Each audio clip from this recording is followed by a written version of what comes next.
What's up, guys? This is Take a Look bringing you Royal Rumble preview, predictions and thoughts, I suppose. Basically, this review is going to go like this. I will give a brief roundup of how the Rumble build-up has gone so far. Then I will address the rumours that are floating around, surprise entrance, Balor Club, and all that kind of AJ Styles and all that kind of stuff. The likeliness, in my opinion, of them happening. And, basically my desires, my wishes for how the Royal Rumble would go and why I think and why I want them to go that way. And then what I think, unfortunately, will happen and why it will go that way. Because, WWE isn't logical at all. So hopefully you will enjoy it. If you stay through the whole thing, you deserve a cookie. Okay, so let's get started with the obvious, man. Today is the day that I'm going to make my real-life WWE debut, and I'm going to win the Royal Rumble. And yeah, I'll be the first disabled WWE World Heavyweight Champion. No? Oh, I thought there was still time to catch a flight to America. Anyway, forget about that. Basically, as we know, there have been 15 competitors or thereabouts announced for the Rumble already. They are Big Slow, Curtis Axel, Bray Wyatt, Braun Steroidman, Luke Harper, Eric Rowan, Ryback, Ziggles, Jericho, Middle-Aged Chris, Roman Reigns, Brock Lesnar, Stardust, Don't Call Me Cody, Sheamus, I'm boring as hell, and a kickoff match winner. Well, 2 kickoff match winners. The kickoff match is as follows: Darren Young and Damien Sandow versus the Dudley Boys, The Ascension, and Mark Henry and Jack Swagger, which that seems foolish when they only did a promo, I think it was last week, saying how this is Mark Henry's last chance, etc, etc.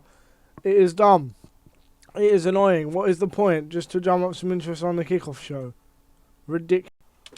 Okay, so jumping in to the bloody first part of this. One of the huge rumours floating around is that AJ Styles will debut at the Royal Rumble. Do I think this is true? Do I even think this is likely? Do I even think it will happen? The correct answer, in my opinion, for that is no.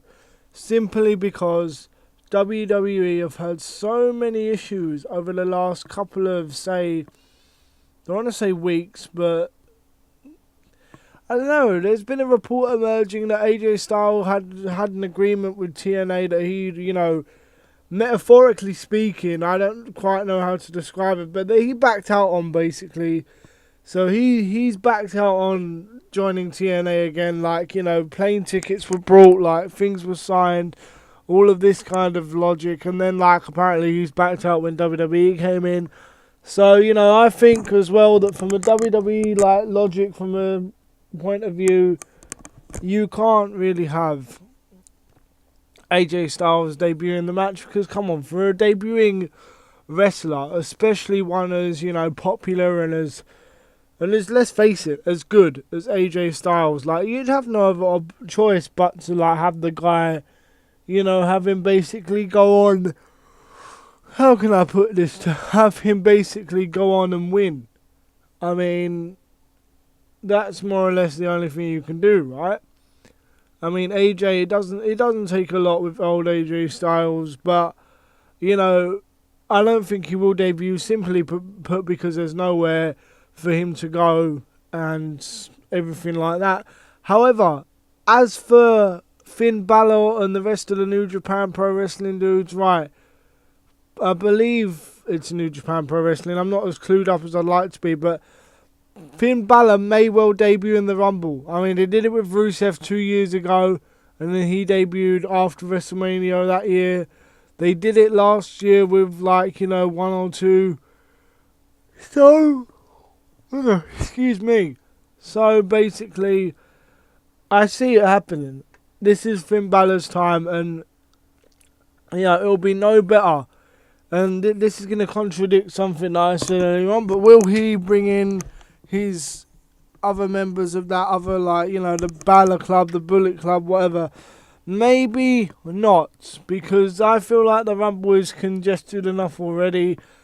But needless to say, I feel Finn Balor will be in the Rumble tonight. They'll miss a huge step for him not to be, but it appears, certainly based on last year's evidence, that Vince McMahon isn't too high on the NXT dudes. Why you wouldn't be is beyond me. I mean, they're clearly one of the best things on the roster at the minute. You know, you can't exactly, how can I say, you can't exactly say they're not worth it, or they don't put butts in seats, because to be perfectly frank, they clearly do. So, you know, albeit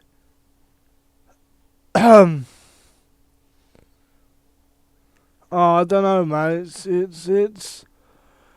It's a little bit of a weird one. What do you do with Balor once he's in the Rumble? I would have him eliminate Kevin Owens and start that huge, match over the NXT Championship again.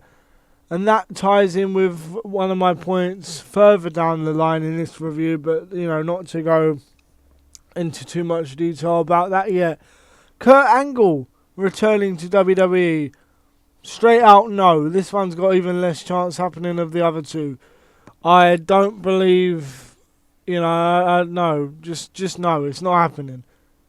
Like, Kurt Angle, he's too banged up, and especially if they're not going to let Daniel Bryan back at the minute, but yet they're going to let, Kurt Angle back, it wouldn't make sense, would it?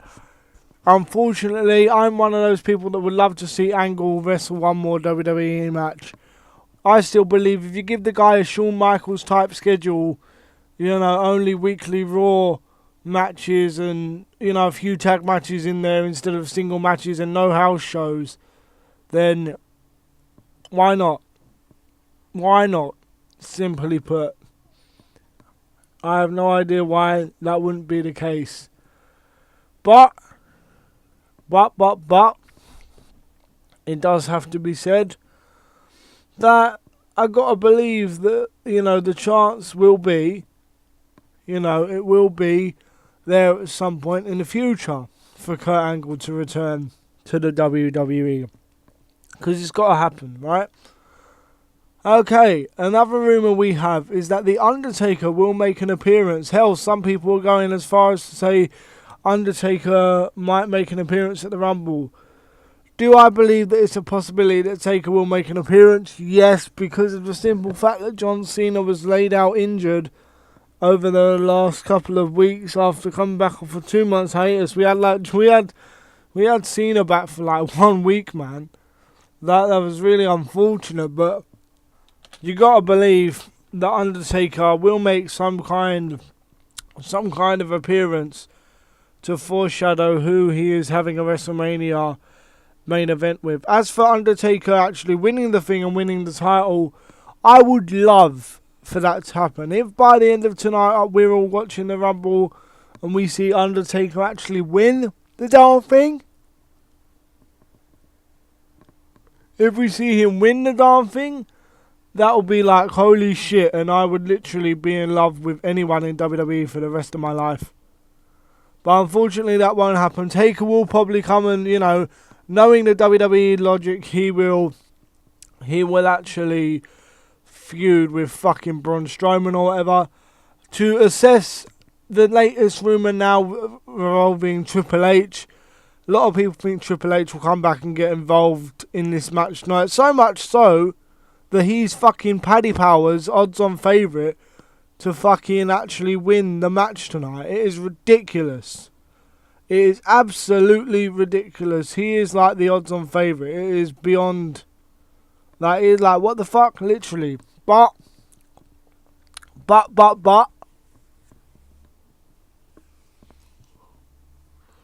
There has to be a way in which this Rumble ends without Triple H. Now, I'm not against Triple H, but it's just the fact that everyone can see it coming a mile away, and that is worse than anything. So now I'm going to go on to predicting the bloody actual results. Well, I'm going to say what I want to happen, and then I will actually predict the results myself. So first up, it's probably good form for me to apologise if this sounds a bit sketchy, simply because I've done this like 3 times already and the footage is kind of playing up, so I'm having to like watch like the actual footage and review this at the same time, preview this I should even say. So without further ado, let's jump into what I expect to be the first match of the evening, the WWE Tag Team Title Match. Right, this one's going to be pretty easy, because what do I think should happen? I think the New Day should retain, although they've not been as funny to me as they've been in recent, like, you know, days, months, whatever. Like, you know, they're still better than the goddamn Usos. I don't know what's wrong with me, but I do not like the Usos, like, at all.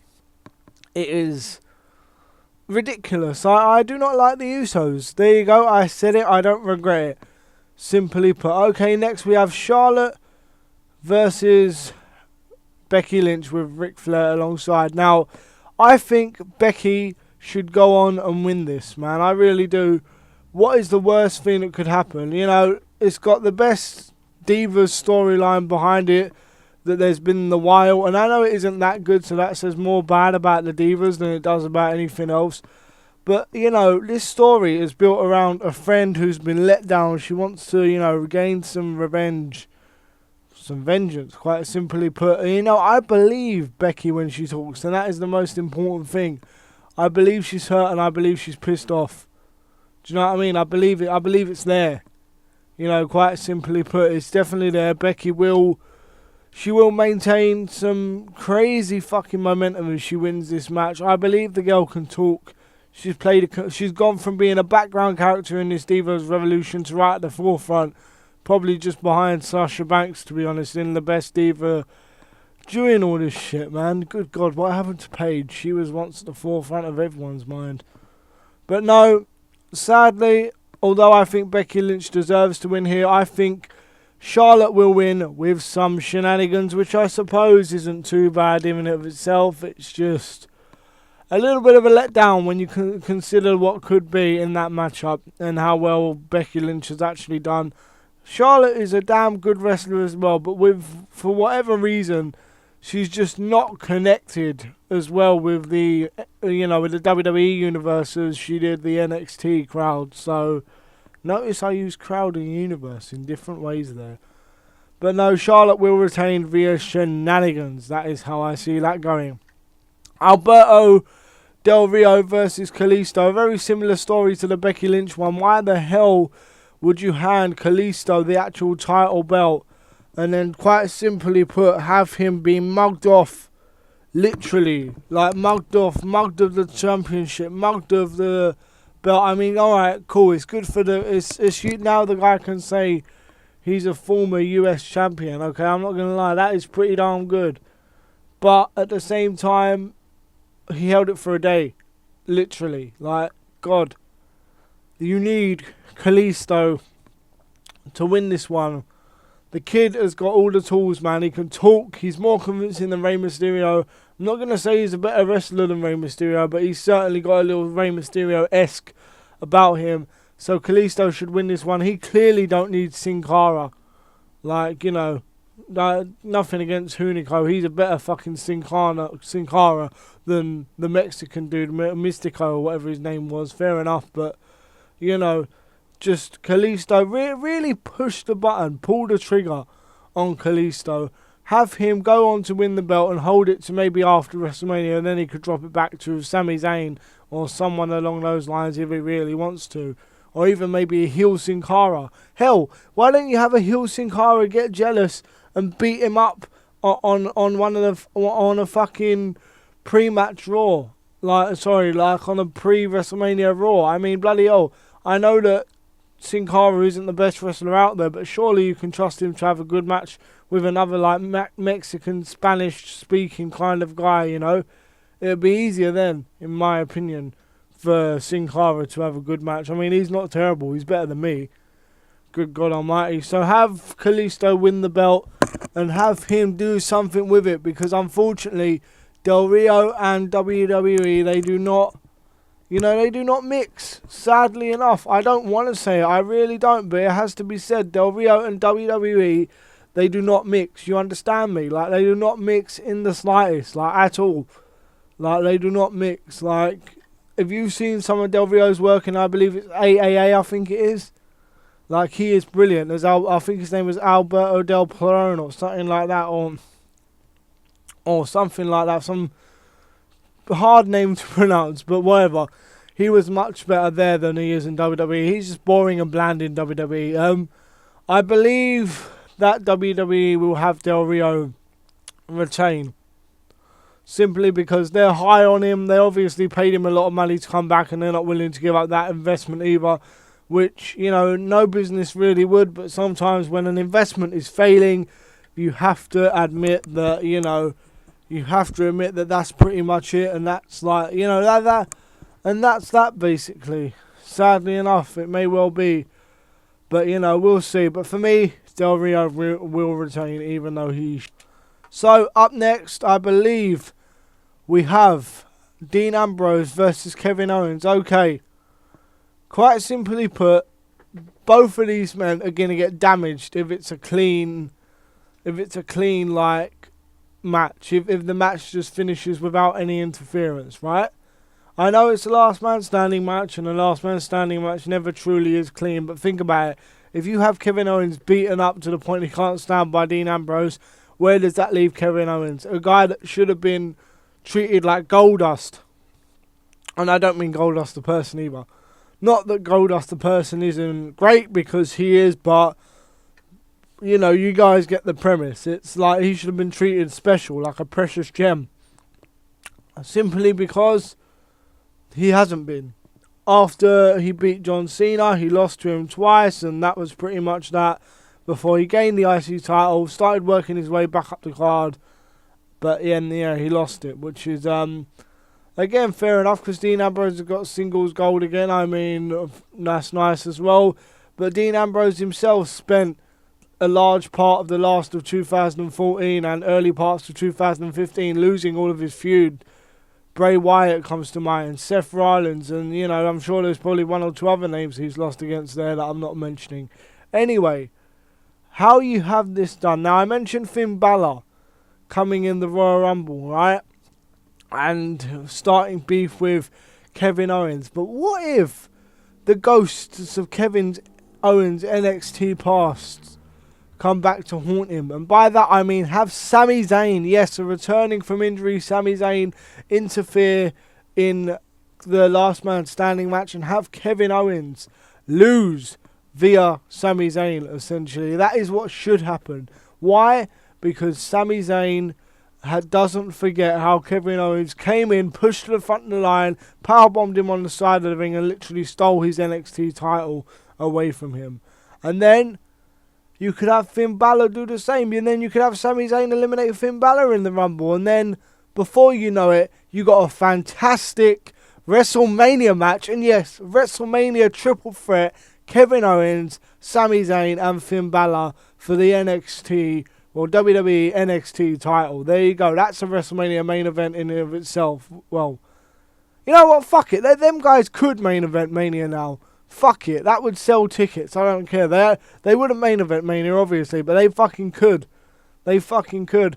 But unfortunately, WWE aren't dreamers like me, so they're probably just going to have Ambrose go over clean. But, if I had my way, Kevin Owens would go... If it had to be a clean match, Kevin Owens would go over heel because Dean Ambrose jumped off the fucking Titantron and missed, or some crazy bullshit like that.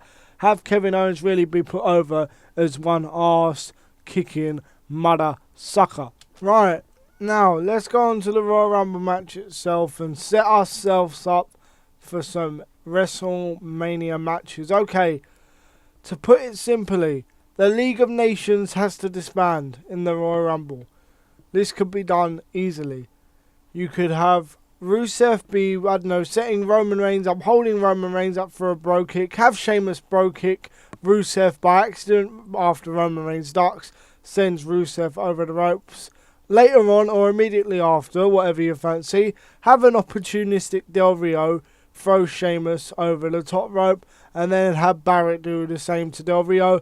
This can even result in a tag team match at Mania. Barrett and Sheamus, the United Kingdom, if you will, versus the non-United Kingdom section of the League of Nations, Del Rio and Rusev. Heel versus heel, I don't know, whatever. The point remains the same. Secondly, you can have Kevin Owens get eliminated by either a returning Sami Zayn in the Royal Rumble match, or Finn Balor, or have them both get involved somehow. That way you get a triple threat NXT title match at Mania. You get good old Sami Zayn, Finn Balor with his Balor Club or whatever the hell they'll be called, and Kevin Owens some point at WrestleMania. Brilliant, right? Absolutely magnificent. Next, remember Jericho and Ambrose, their bloody feud? Yes. Have Ambrose eliminate Jericho and then have a heel Jericho come back in and eliminate Ambrose. And that way that sets up a WrestleMania match, and the tension that was teased after Night of Champions doesn't completely go to waste. Right. Now we have got ourselves 3 Mania matches already, right? Unfortunately, this is what should happen, right? You should have the last 2 men in the Rumble be Roman Reigns and Brock Lesnar. Now, well actually, with number 30 still to come, right? Have Triple H come from out of nowhere and deck Roman with a hammer from out of nowhere. And then have Brock Lesnar toss Roman Reigns over the top rope. Brock Lesnar's left in the ring. Let's leave it there for now. Triple H has just cost Roman Reigns the title. The Rock wants to wrestle at Mania. So Triple H and Vince versus Roman and The Rock. Or Triple H and a trusted NXT guy versus Roman and The Rock at WrestleMania. Now we've already got ourselves 4 pretty interesting WrestleMania matches, right? And obviously then you'd have Charlotte, Becky and Paige and Sasha. Yeah, you know, even Brie Bella in there, man. You could have a nice 5-way title match for the Divas title. So what? We got a good 5 WrestleMania matches already. So Brock Lesnar's in the ring alone. You have it count down. 3, 2, 1, gong. Out comes The Undertaker, who strikes down on Lesnar with anger and furious vengeance. Now, have Undertaker eliminate Brock Lesnar. Or you can either have an already eliminated Bray Wyatt eliminate them both. Right? And that sets up an awesome triple threat at Mania. Unthinkable, right? Where Undertaker wins and retires with the belt, and the next night you start a tag match. A tournament on Raw, simply because everyone's done with their WrestleMania feuds. New NXT guys who want to debut can enter, and everything's cushy. Undertaker retires as a champion. He's avenged the streak ending and all that. Blah, blah, blah, blah. Or you could do the same thing and just have Brock Lesnar be eliminated by Undertaker, plain and simple. Or, hell, even you could have Luke Harper and Braun Strowman eliminate. You know, you can have them eliminate basically just have them eliminate Brock Lesnar with only Bray left in the ring. If WWE are feeling really brave, they can have Bray Wyatt as champion. Unfortunately, that won't be the case. The Rumble's going to end in one of 2 ways. Either Triple H will screw Roman and Triple H himself will be champion. He'll screw Roman and have Lesnar be champion, which will probably lead to a pseudo-Lesnar heel turn. Although it won't be a real heel turn because Roman Reigns will be rejected by the crowd again. Or you'll just have Roman Reigns beat the odds, which is probably looking likely. I mean, they'll just play it safe, unfortunately. But here's hoping that this Royal Rumble isn't as bland as, you know, the bloody one before it. Anyway, guys, hopefully you have enjoyed this. If you have, don't forget to leave a rate, comment, and subscribe. This has been Take a Look. Thank you very much for watching. I'm out. Peace.